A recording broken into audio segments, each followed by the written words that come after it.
Hello and welcome back to the Red and White preview. Following a disappointing 2-1 loss away to Shrewsbury, we are back in action at the Stadium of Light to play Doncaster at home. Unfortunately, it's at home. Joining me is massive Doncaster fan, Aaron Challoner. Aaron, thanks for coming on. How are you? Very good, thank you. Glad to be back. And ex-Sunland and Doncaster player, Kieron Brady. Kieron, thanks for coming on. How are you? Cold, but all things considered, very good, thank you. Oh, well, that's good to hear. Kieron, we'll start with Sunland.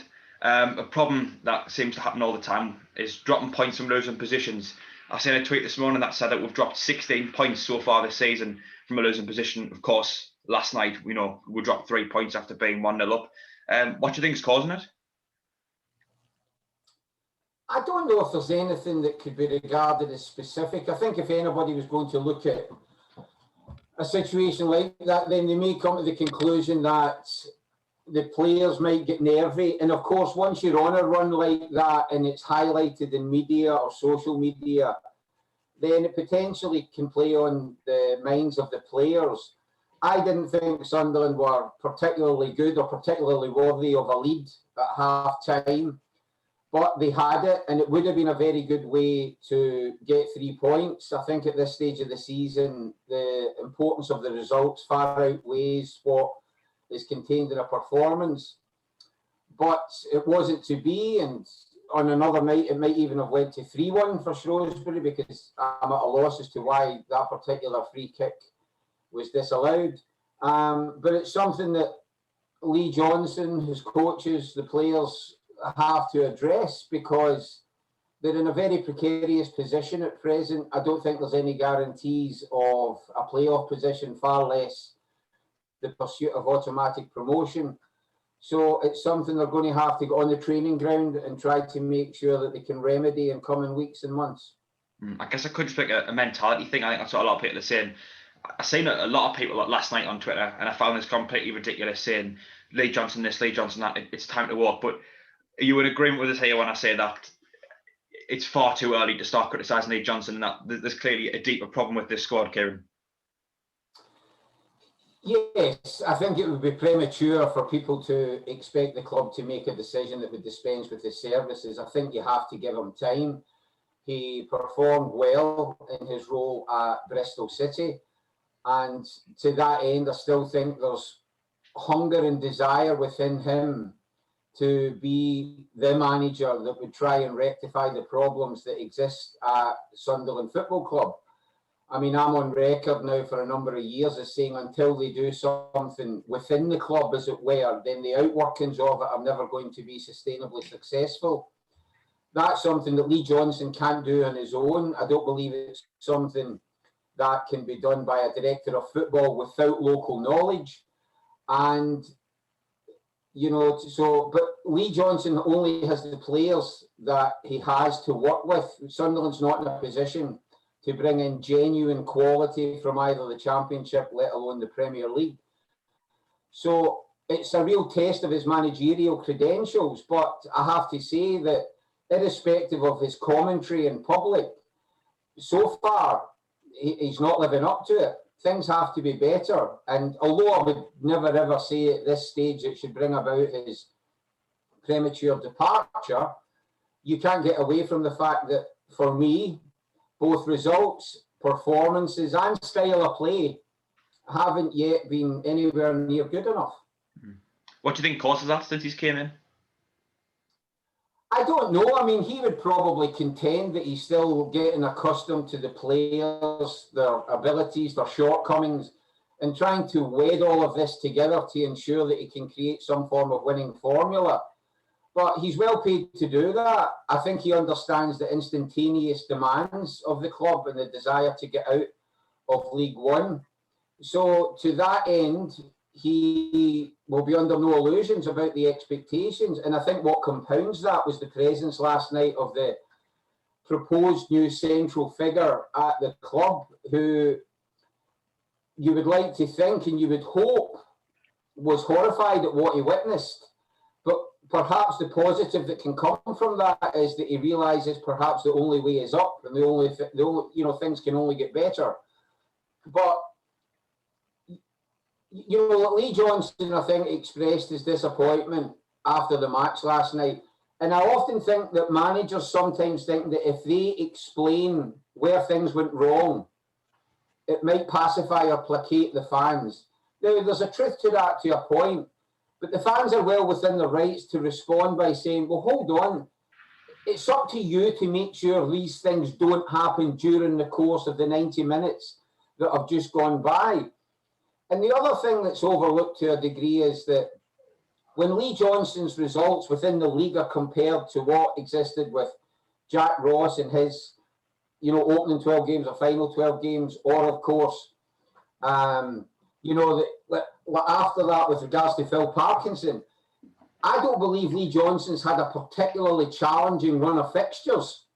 He's only got several wins from games that in the main haven't been particularly challenging, certainly not on paper. So to that end, there's a lot of improvement to come. And of course, that begins on Saturday when you're playing against what many would argue is one of the informed teams of the league, if not the informed. Last night accepted, sorry, Aaron, because obviously in Sunderland's home form, their home form, considering they're in League One, is abject. And Lee Johnson's part of that, and you can only go so far with trying to excuse it regarding the absence of supporters. Russell Martin made the point after the MK Dons game on Saturday that in his view, Sunderland have, even if Sunderland fans wouldn't necessarily agree with it or see it as one of Sunderland's greatest ever teams, they've still got arguably the best squad in League One. And if somebody concurs with that particular viewpoint, then when you look at where they are in the league and considering we're now in mid-February, it's simply not good enough. How he goes about it, I don't know, but it's something that will have to be rectified, very, very quickly. Yeah. Aaron, Kieron touched on it there. Obviously, you were in red hot form really until last night, but 1-0 up, half an hour left, you end up losing 3-0. Where did it go wrong last night? Well, by the end of the game, I was singing "Hello Darkness, My Old Friend" because I think we just completely collapsed. I think that, I think where it went wrong is we didn't play the way we knew how to play. What we do is we break teams down, we gradually come into the game most games, and we keep pressing on them, we keep pushing on them. But the thing we did wrong was we let Fleetwood have way too much time on the ball. And I think it starts with the team selection. I think there's a lot of people on social media saying we're throwing debutants into games where we should be playing our first team because every game's a cup final if we want to get the title over Lincoln and Hull and probably Peterborough and Portsmouth, who are, outsiders for this title race at the moment. And, I have to say on that, I think, we have to keep rotating the squad because of fitness. We have to give these players minutes. Bostock needed minutes, Bogle needed minutes off the bench. And, it did cost us. I'm not going to lie. Fleetwood is a bogey team, and every single goal that went in, I did not want to hear Captain Pugwash playing through the speakers at Fleetwood. So, it was hard to take, but I think we let them have way too much time on the ball. We didn't press enough. We didn't go forward enough. The first goal, it was crowded enough, so the goalkeeper had to try and save it, but he couldn't see the ball coming through the gap. So, that goal was kind of like a confusion type thing. Second goal, what was Gomez doing for the pass? That's like seeing Harry Maguire pass David De Gea in the FA Cup or something. That's like an abysmal pass, and then they just run onto it. Balcom comes out, bit of a rookie error, and then they get an empty net for the second. Then the third goal, just a good strike from a disrespectful old left back for us that celebrates against us, which is a bit, unsportsmanlike, but there we go, another story. But overall, see, it's, the guy that rejects the contract celebrates against us now. And overall, we just didn't play the way we knew how to play. And I think that's been our downfall. So, Saturday is going to be a huge boost, and we have to go back to the way we're playing. And the way we play is Taylor Richards back in that starting 11, playing in a 4-2-3-1, because let's be honest, we played a 4-3-3 with two holding midfielders in front of a CDM, which was Smith. And that, in my opinion, is the formation that won't work. Some people argue that Robertson played a 10 role. That's not good enough, in my opinion. He slots in well, but not good enough. So we need to play the 4-2-3-1. We need the two holding midfielders behind Taylor Richards as a cam, Vajiri on the wing, Bogle up front, and let's just press Sunderland from minute 1 to minute 90, because we've seen at times this season Sunderland's defence can collapse, and we've proved that on many different occasions against Lincoln, against Oxford, against many of the top teams. We pressed them and we broke them down. So we can do that on Saturday again. But in terms of last night, we just didn't play the way we played, and Darren Moore admitted that. He was truthful, he was honest, he admitted that we got it wrong last night, and he'll learn from that and he'll go forward. And I said in my review last night, I said defeat can be the great awakening. For a title race, defeat can be the kick up the backside that we needed after we've ridden our luck in the last two victories against Lincoln and Oxford. So we go again, but, you know, I think of it as a blip rather than a start of a defeat run, should we say. There's a stark contrast from the last time you were on here when you were telling us that Doncaster seemed to be the best team in the world. So going into Saturday, if you want to bounce back, how do you think you need to? Like, what needs to change? I would go back to the 4-2-3-1. I think, Free Press laid it out as a 4-3-3 with a CDM and two holding midfielders. I would go back to the 4-2-3-1. Taylor Richards needs to start. If he can't start because he's still carrying a little knock, if he's not completely 100%, put Magic Gomez in the cam position, because if you put Gomez in the holding position and he makes a mistake at the back in terms of passing, that gives away goals. So put him where he plays all over the pitch, which is cam. When we brought him on, when he came back from injury the first time, a couple of weeks ago now, about a week or two ago, he was literally, the time he had, he was shutting people down, he was playing all over the pitch, he was pressing everyone, he was getting people off the ball, he was making forward passes, and that's the best we see of Magic Gomez. If he's playing in the holding midfield, which is square pegs round holes, he can play backward passes that sometimes go astray, and boom, we've given a goal. Or when we hear Captain Pugwash, or, oh, the ship don't sound to the drunken sailor on the speakers.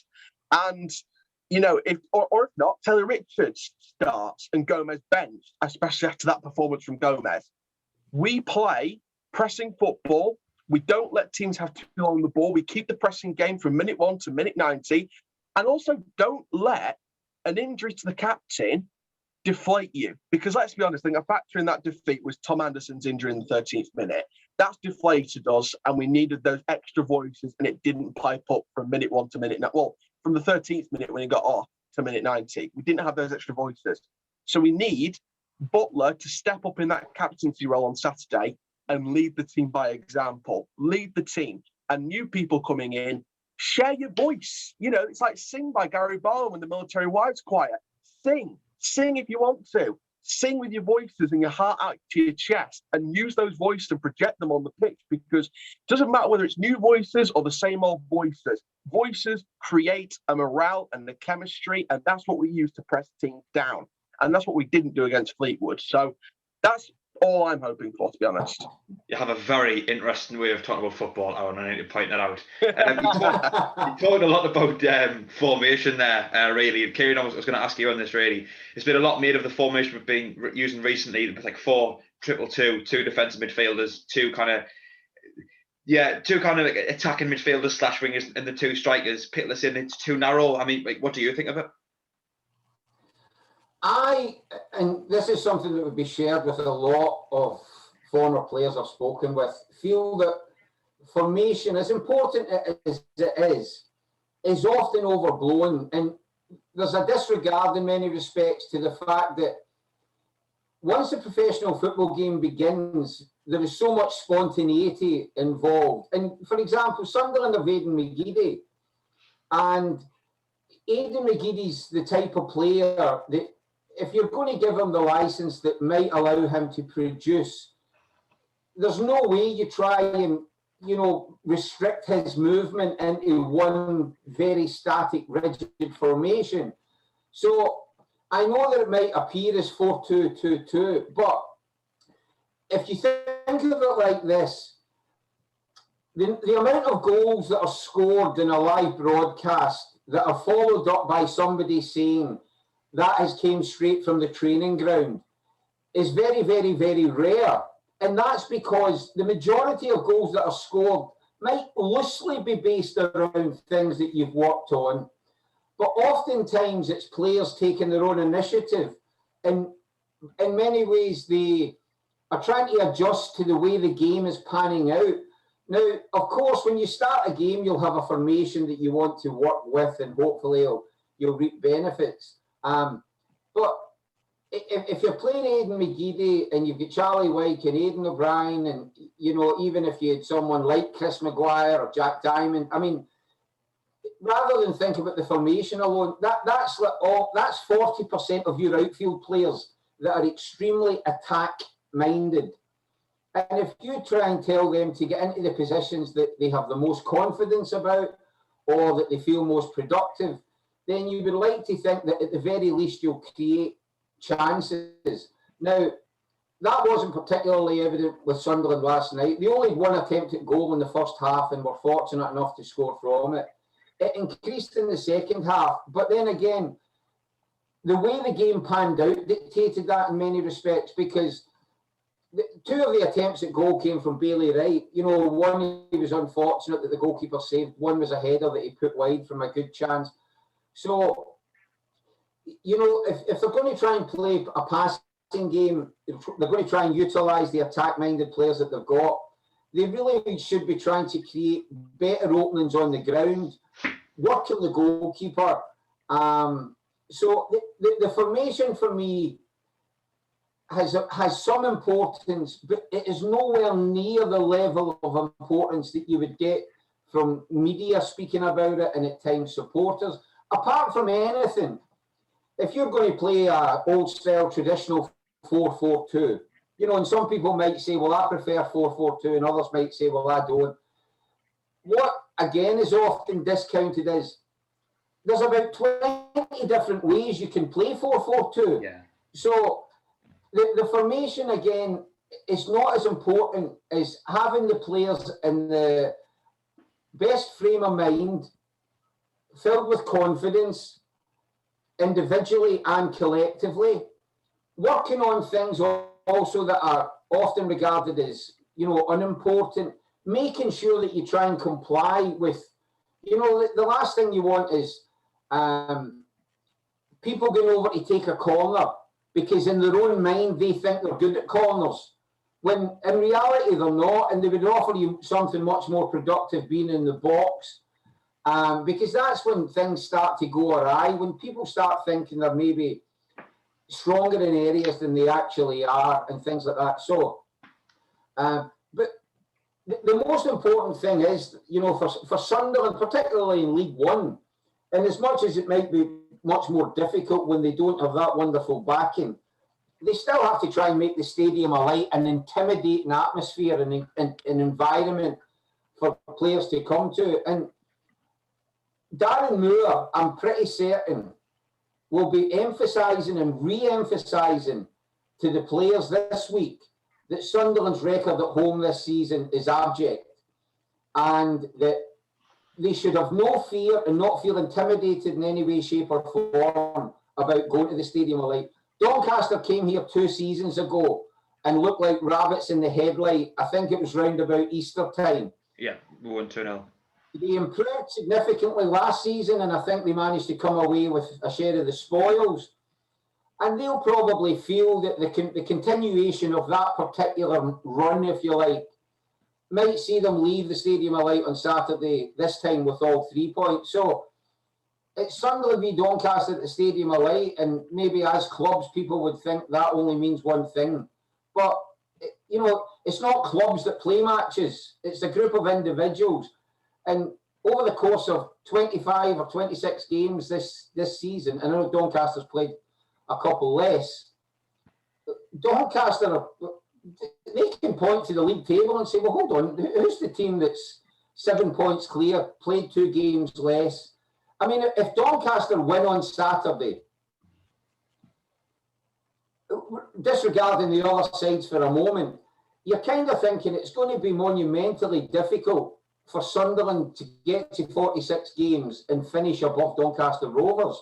Because if they win their 2 games in hand, having won on Saturday, that's an awful lot to try and catch up in what's remaining a third to a quarter left of the season.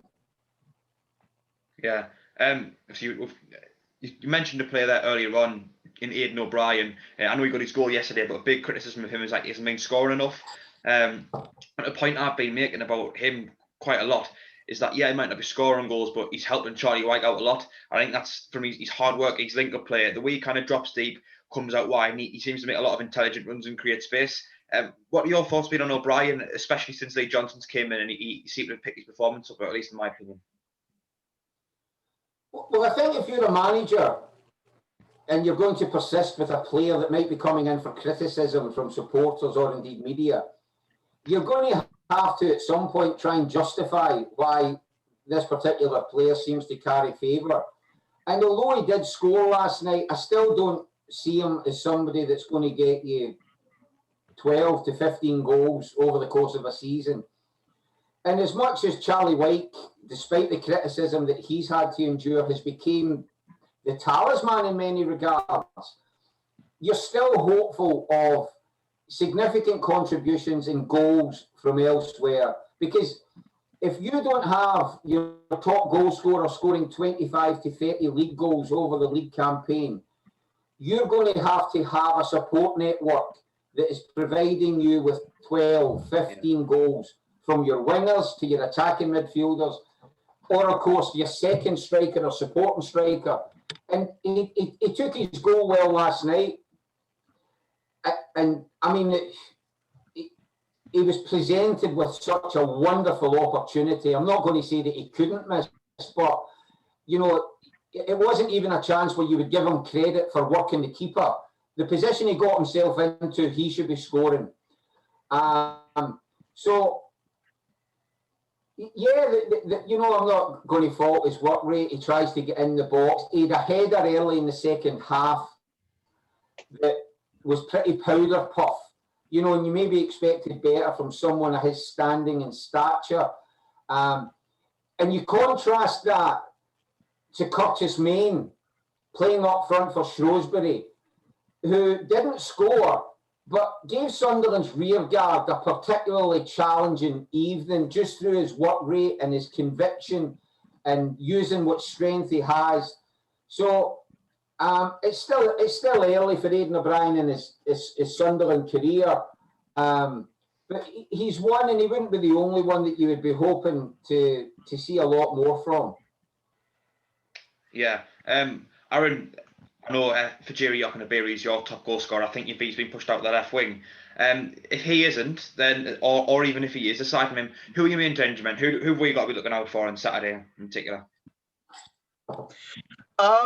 Well, I think one player, especially if he does start, is Taylor Richards. I think that he's just been so impressive this season since he's come on loan from Brighton, and you see the kind of stats he's producing, the goals he's producing. That you know, you're thinking of the long shots he's taking from like 20 yards. There, you know, you're looking at Kevin De Bruyne style shots from that kind of distance, which is, you know, amazing to have that kind of player that will do that kind of Premier League quality shots. You know, and we've been saying for weeks and months, sign this guy on a permanent deal if you can, if we get promoted in the summer, because, or get him another loan deal or something, because this guy is so important for this midfield. I think one of the men under the radar that I think could go unnoticed and slip away from the radar is Omar Bogle if he starts. And the reason why I say Omar Bogle, especially if Fajiri gets pushed out onto the wing, is because it complements both himself and Fajiri Okunabiri. I think that even though Fajiri Okunabiri is the main danger threat, I've always seen Fajiri Okunabiri as a wide forward, not an out-and-out striker. So I think it's great that we've got that kind of player that's not an out-and-out striker that can get those top goal scorer for the club this season's statistics. But Omar Bogle this season, if you work under the right manager, a player will kick on, and not every player works with every single manager he's worked under in his career. Omar Bogle could really kick on for us like he didn't do at Charlton. He didn't do it at Wigan much. He did it at Grimsby. I think he can kick on at Doncaster. And I think, again, when Fajiri's on the left wing, that's where Omar Bogle plays his best. Brad Halliday defensively and attacking-wise as well, whether he's playing on the right wing, the midfield, the right back position, which is his normal position. In my personal opinion, Brad Halliday is arguably the best right back in this league. And to think that we got him on a free transfer from Cambridge United in League Two. And yeah, Cambridge, congratulations to them, because in my opinion, they're going to win the League Two title anyway. But we got Brad Halliday from a League Two side then that could be a League One side next season.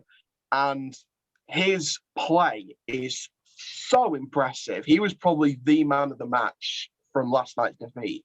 And that's because he's one of the only bright spots in that game. And, I think another player we could watch out for if he starts is either John Bostock or Scott Robertson. They started for the first time since they come into the club last night. John Bostock, free transfer, came from Toulouse. He was a former Palace youngster, Spurs youngster, Barcelona youngster. He's got that potential still in him, and that's the reason why Darren Moore brought him into this club on an 18-month contract, because he will get the best out of John Bostock. And, Scott Robertson was on loan at Gillingham for the first half of the season. He's a Celtic youngster.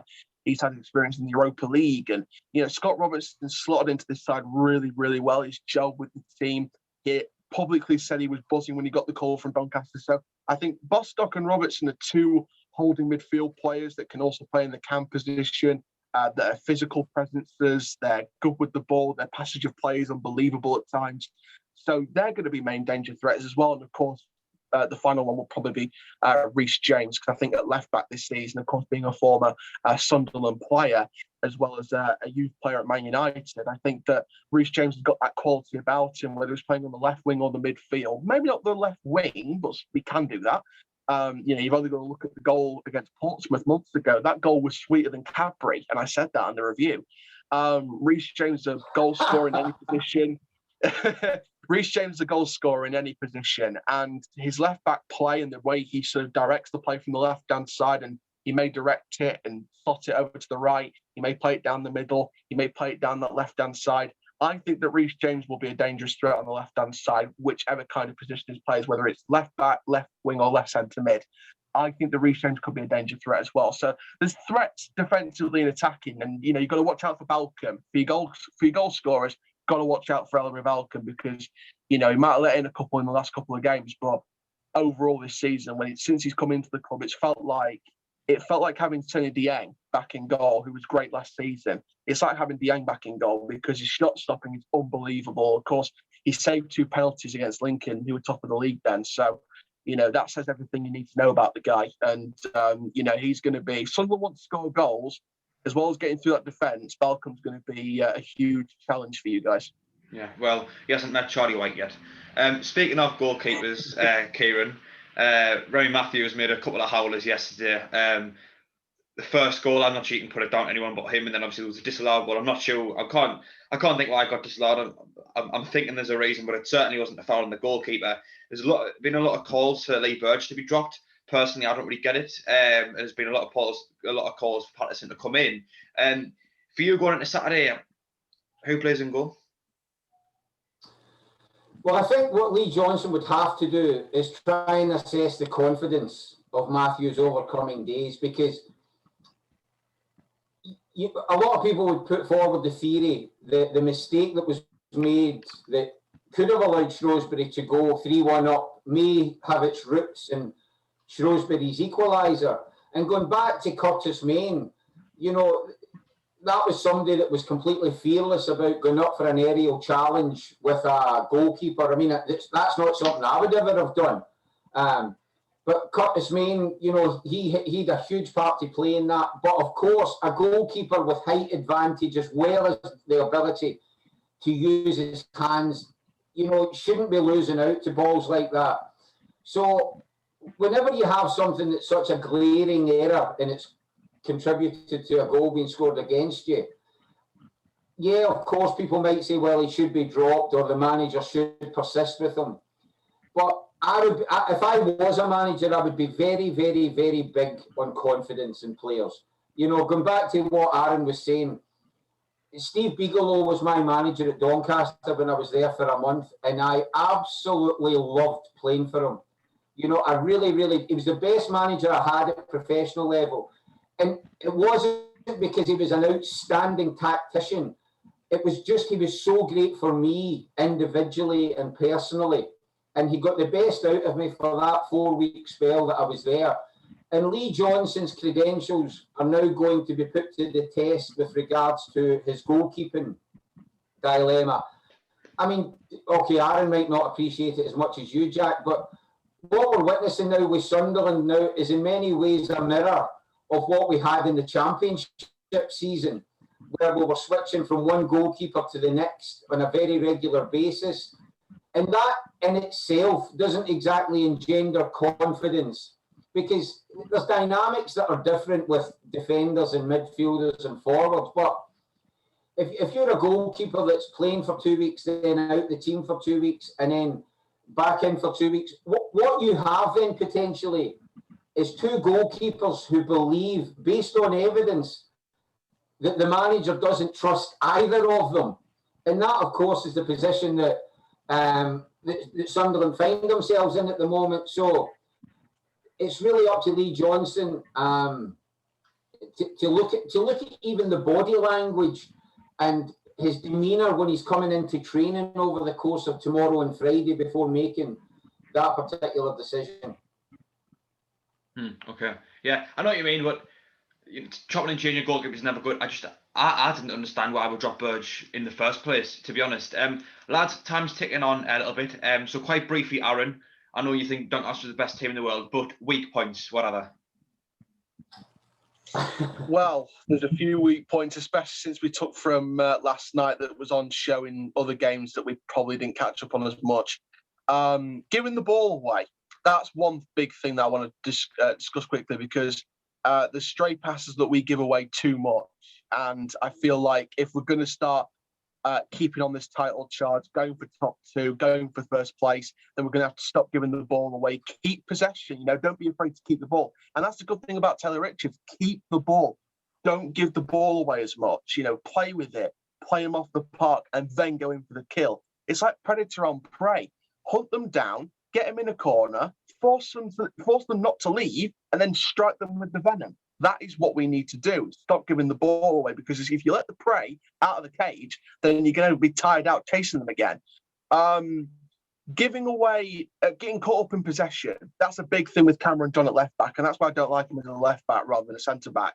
He gets caught up the pitch. I like him going forward, brilliant. Love that kind of thing in the player. He's brilliant going forward against Fleetwood at times, but he gets caught out of position. He has to jog back. Thankfully, he's got the pace, but he has to jog back, chase back, and he might even lose out, especially against a guy like Doncacster on loan from Ipswich, who played him off the park last night. So he can't getting caught out of position. That's why you need positions, out and out positions, rather than square pegs round holes. I like the versatility, but you can't do a square pegs round holes 24/7. And one more thing is just keep defending. Tom Anderson's gone out of the squad now. He's going to be injured for this game, and probably Accrington as well. Maybe he might return at Hull, but we don't know.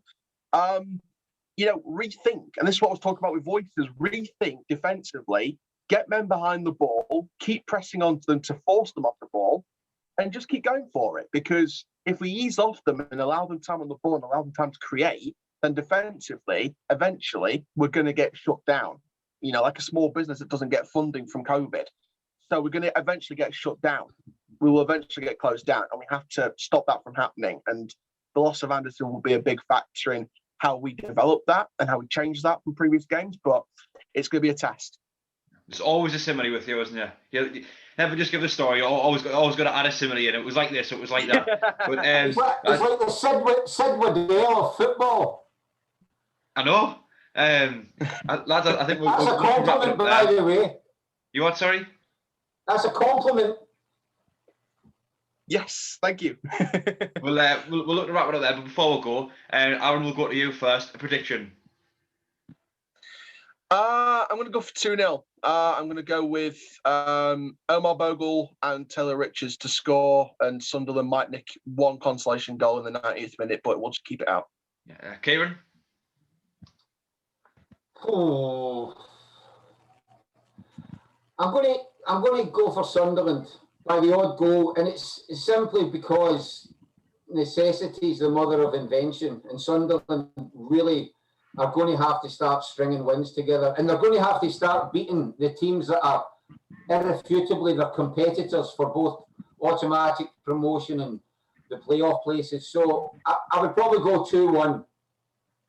Yeah, I really want us to predict the win because this needs to change and we need to start picking up points. But I think just looking at the game, I can't imagine us coming up with anything less than a loss. So I think for the first time I can remember, I'm going to predict a Sunderland loss. I do think we'll get a consolation goal, but I can't see us winning. So I'm going to unfortunately predict a 2-1 loss. But lads, thanks both for coming on. You're very welcome. Good to see you, Aaron. All the best for the season. I hope it's both these teams that are automatically promoted come May. Yeah, I hope so, Kieran. If Sunderland don't get automatic promotion, hopefully Sunderland do go through the playoffs and not Peterborough back down to League One. And, hopefully we'll pit Lincoln and Hull to the title and we'll be able to celebrate in our own ground at the end of the season with the title in our hands and we get to face Newcastle on a weekend. Yeah, well, I'm going to join you back on planet Earth for a moment. But thank everyone for listening as well, and we'll leave it there.